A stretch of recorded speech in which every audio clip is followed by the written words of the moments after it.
আসসালামু আলাইকুম সবাইকে। আশা করি সবাই অনেক ভালো আছি। আজকের আমরা যে টপিকটা নিয়ে কথা বলবো এটা হচ্ছে অভিস্রবণ বা অসমোসিস। তো আমরা যখন এসএসসি পর্যন্ত পড়ে আসি এরকম যে ব্যাপনের ক্ষেত্রে কি হয়, যদি আমরা কল্পনা করি বা ধরে নিই যে নর্মালি ব্যাপনের ক্ষেত্রে যেটা আমরা দেখি যে যদি হায়ার কনসেন্ট্রেশন বা উচ্চ ঘনত্ব থাকে, তো উচ্চ ঘনত্বের স্থান থেকে নিম্ন ঘনত্বের স্থানের দিকে সেই অণুগুলো, সেটা গ্যাসীয় বা তরল অণুগুলো হচ্ছে কি করে যায়, ছড়িয়ে পড়ে উচ্চ থেকে নিম্ন। কিন্তু যখন আমরা অভিস্রবণের সংখ্যাটা দেখি তখন অ্যাকচুয়ালি কি বলা হয়, তখন বলা হয় যে না, অভিস্রবণের ক্ষেত্রে ব্যাপনের ঠিক উল্টা। কি উল্টা? এখানে হচ্ছে নিম্ন ঘনত্বের স্থান থেকে উচ্চ ঘনত্বের স্থানের দিকে অণুগুলো মুভ করে। তো এক্ষেত্রে আরেকটা শর্ত দেওয়া থাকে, সেটা হচ্ছে একটা অর্ধ বৈষম্যভেদ পর্দা বা সেমি পারমিয়েবল মেমব্রেন। আচ্ছা, আমি আর লিখলাম না।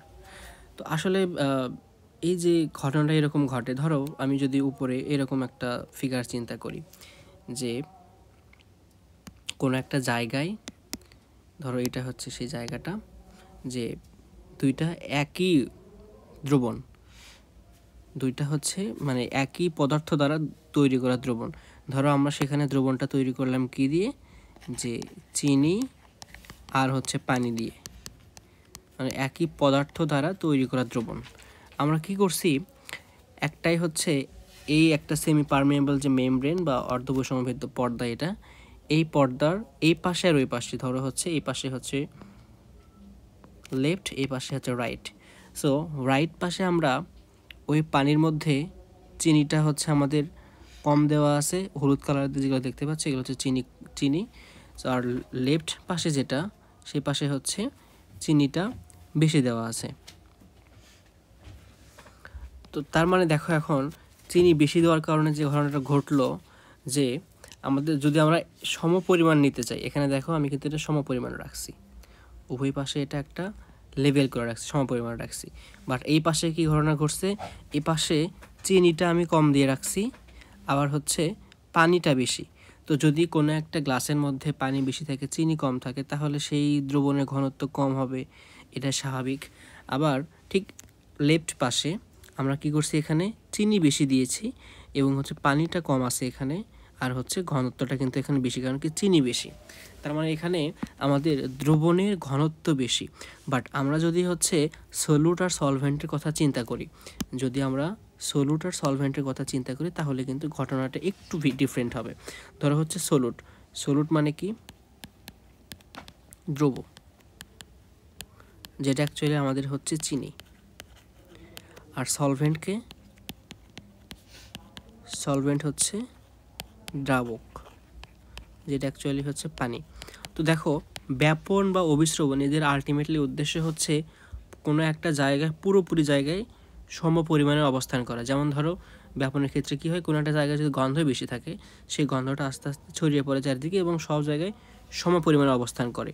তো ঠিক একইভাবে এই চিত্রেতে এসে দেখে কি ঘটনা ঘটলো, এখানে এসে আমরা দেখতেছি যে ভাইয়া, এখানের যে চিনির যে অণুগুলো আছে, আমাদের রাইট পাশে চিনির অণুগুলো কম আর লেফট পাশে চিনির অণুগুলো বেশি। তো এই যে কম আর বেশি, এটার কারণে কি হয়েছে, এটার হচ্ছে সলিউটের যে হচ্ছে কনসেন্ট্রেশন বা ঘনত্ব, সেটা কিন্তু আমাদের আলটিমেটলি কম বেশি হয়েছে। বা যদি আমরা দ্রবণের কথা চিন্তা করি, দ্রবণের ঘনত্ব কিন্তু কম বেশি হয়েছে, রাইট? সো এখন এই যে কম বেশি হয়েছে, এটা ব্যালেন্স করার জন্য কি করা যেতে পারে, তুমি কি চিনি এই পাশ থেকে, রাইট পাশ থেকে লেফট পাশে নিয়ে যাবা? তুমি কি চিনি এই পাশ থেকে এই পাশে নিয়ে যাবা, নাকি হচ্ছে তুমি পানি রাইট পাশ থেকে লেফট পাশে নিয়ে যাবা? যদি দেখো, আমি যদি পানি নিয়ে যাই, পানি নিয়ে গেলে কী ঘটনাটা ঘটবে, ধরো পানি এবার এই পাশে নিয়ে আসলাম আমি, কিছু পানি, সব পানি না। সো আমাদের রাইট পাশে পানি আস্তে আস্তে কমে যাচ্ছে, আর এই পাশে লেফট পাশে পানি আস্তে আস্তে বেড়ে যাচ্ছে। তার মানে ঠিক এই পাশে এসে, আমাদের রাইট পাশে এসে কী হয়েছে, পানিটা বেশি হয়েছে, কমে গেছে, আর এই পাশে পানিটা হচ্ছে বেড়ে গেছে। তো যদি পানি কমে যায়, তুমি কোনো একটা গ্লাসে এবার পানি কম দিছো, চিনিটা বেশি দিয়ে রাখছো, মানে চিনি আলটিমেটলি বেশি হয়ে গেছে। কিন্তু যখন পানিটা কমে যাবে, সেই জায়গায় কিন্তু আস্তে আস্তে আরও ঘন হয়ে যাবে। আর এই পাশে যেহেতু বেশি ঘন ছিল, এটা তখন পানি বেশি হওয়ার কারণে আবার ঘনত্বটা বেড়ে যাবে। তার মানে সরি। সো এখান থেকে আমাদের বিষয়টা যেটা দাঁড়াচ্ছে, কোন কালারটি ইউজ করি, ধরো এখানে হোয়াইট কালারটি ইউজ করি, যে আমাদের পানির ক্ষেত্রে আমরা পানি কি করলাম, পানি যেহেতু এই পাশে বেশি ছিল, কোন পাশে, আমাদের রাইট পাশে পানিটা বেশি ছিল, আমরা সেখান থেকে লেফট পাশে কিছু পানি পার করে দিলাম।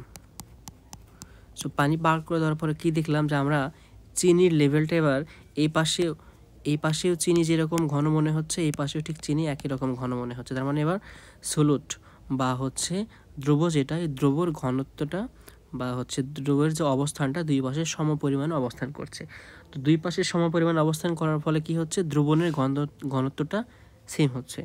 এখন বলো, এখন তুমি যদি বলতে চাও যে নিম্ন ঘনত্ব থেকে উচ্চ ঘনত্ব, তোমাকে তাহলে প্রথম প্রশ্ন করা হবে যে এটা কিসের নিম্ন ঘনত্ব, পানির নিম্ন ঘনত্ব নাকি চিনির নিম্ন ঘনত্ব?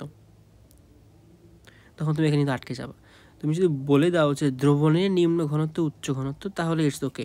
বাট আমাদের মেইন যে বিষয়টা সেটা হচ্ছে আমরা এখানে পানি নিয়ে কাজ করব। এটা একদম ব্যাপনের মতোই। কিভাবে দেখো, ব্যাপনের ক্ষেত্রে কি হয়, কোনো একটা তরল উচ্চ ঘনত্ব থেকে নিম্ন ঘনত্বের দিকে যায়, তরল বা গ্যাসীয় পদার্থ। সো অবশ্যই তাই হচ্ছে।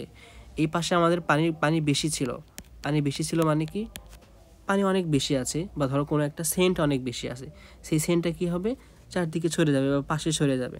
তো ঠিক একইভাবে এই পাশে পানিটা বেশি ছিল, সেই পানিটা এই পাশে চলে আসবে। এবার পানিটা কি করলো, তার যেখানে হচ্ছে ঘনত্বটা, পানি যেখানে হচ্ছে আমাদের কম ছিল, মানে আমাদের লেফট পাশে পানি কম ছিল, মানে কীরকম করে কম, এই পাশে ধরো হচ্ছে 900 গ্রাম না, ধরো এই পাশে হচ্ছে যে পানি হচ্ছে 900 গ্রাম আর চিনি হচ্ছে 100 গ্রাম, আর এই পাশে কি ছিল, পানি ছিল হচ্ছে 800 গ্রাম আর চিনি হচ্ছে 200 গ্রাম। সো দুইটাতেই কিন্তু আমাদের 1000 হয়েছে, আলটিমেটলি 1000 হয়েছে, তাই না? কিন্তু পানির ক্ষেত্রে দেখো, পানি এই পাশে 900, এই পাশে হচ্ছে 800। তো তখন পানি কি করলো, এই 900 থেকে 800-র দিকে চলে গেল। কেন চলে গেল, ওই যে সলুটের যে হচ্ছে সাম্যাবস্থা বজায় রাখতে আমাদের কি করলো, এবার পানিটা ওই পাশে ধরো হচ্ছে 850 করে হলো। আর চিনি যেটা ছিল আমাদের, এখন এখানে যেহেতু চিনি অনেক স্পেস পাচ্ছিল, এবার চিনিটাকে একটু আমরা পানি কমা দেওয়ার কারণে চিনিগুলো নিচের দিকে আসছে, দ্রবণটা ঘন হয়ে গেছে, আর ওই পাশে পানিটা বেড়ে গেছে, দ্রবণটা হালকা হয়ে গেছে। সো দুইটা এখন কিন্তু ব্যালেন্স পর্যায়ে আসছে। তো এই যে হচ্ছে আমাদের আলটিমেটলি অভিস্রবণে এক ধরনের ব্যাপন, এই হচ্ছে কথা। কিসের ব্যাপন, এটা পানির ব্যাপন হয়ে যাচ্ছে, পানিটা উচ্চ ঘনত্ব থেকে নিম্ন ঘনত্ব যাচ্ছে। এখন পানি বললে তো হবে না, তোমাকে বলতে হবে যে দ্রাবক বা সলভেন্ট। তাহলে আমরা এখন এখান থেকে বলতে পারি osmosis is the net movement of solvent molecules such as water through the semi-permeable membrane from an area of higher solvent concentration to the area of lower solvent concentration. তার মানে সলভেন্ট মানে যেটা আমরা বললাম, যে সলভেন্ট মানে হচ্ছে আমাদের সেই দ্রাবকটাকে পানি। তাহলে পানির উচ্চ ঘনত্ব থেকে নিম্ন ঘনত্ব, মানে পানি যেখানে বেশি আছে সেখান থেকে ধরো হচ্ছে যে পানি বেশি থাকলে পানির প্রেশার বেশি হবে, হোয়াট এভার। সো যেখানে পানি বেশি আছে সেখান থেকে পানি যেখানে কম সেই জায়গায় যাবে। এটা কতক্ষণ ধরে চলবে, যতক্ষণ পর্যন্ত না চিনির অণুগুলোর সাম্যাবস্থা তৈরি হবে বা দ্রবণের ঘনত্ব সমান হবে। তাহলে this process continuous until the solute concentration on both sides of the membrane are equalized.